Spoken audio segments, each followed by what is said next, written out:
এবার আমি মাছগুলো ভাজবো। তেলটা গরম হয়েছে, পাবদা মাছ তো একটু কেটে যায়, করে কাটে। এবার আমি পাবদা মাছগুলো, এই যে কটা পাবদা মাছ নুন হলুদ দিয়ে ধুয়ে রেখেছি, এই কটা বসিয়ে দেবো।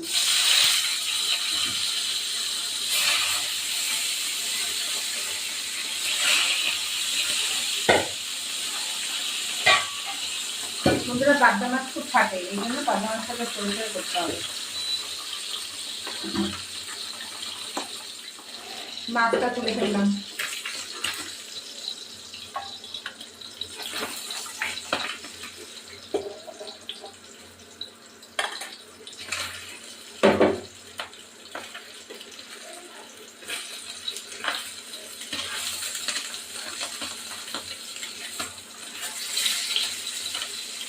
আর দুটো মাছ আছে, দিয়ে দিলাম।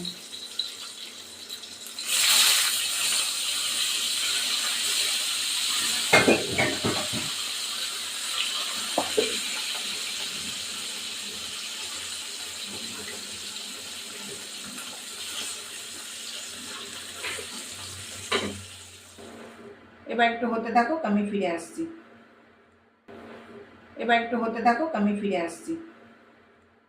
এবার আমি এই ধনেপাতাগুলো দিয়ে দেবো, কুচি কুচি করে কেটে দিয়ে দেবো। হাত দিয়ে, ধনেপাতা এখন নরম, হাত দিয়ে কেটে দিলেও হয়ে যাবে, কাঁচি আর বার করতে হবে না। এবার উপর থেকে একটু সরষের তেল দেবো। এই রান্নাটা আপনারা খেয়ে দেখবেন, সত্যি ভালো লাগে। ব্যাস,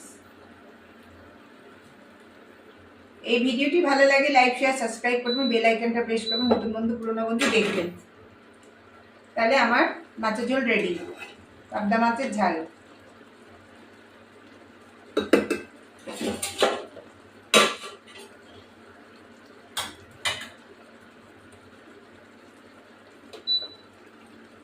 বন্ধুরা, এবার নিভিয়ে দিলাম।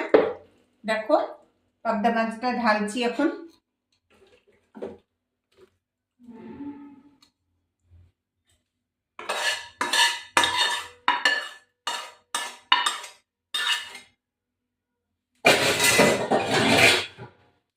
এবার দেখো, এই পাবদা মাছের ঝাল, অসাধারণ রান্না। নেক্সট ভিডিওতে আবার আসছি। এই দেখো, আমাদের ভাত হয়েছে, ভাত খাচ্ছি এখন। সিদ্ধ, পেঁয়াজকলি ভাজা, মাছ ভাজা, শাক ভাজা, খেতে বসেছি। সব রকম দিয়ে সিদ্ধ খাচ্ছি।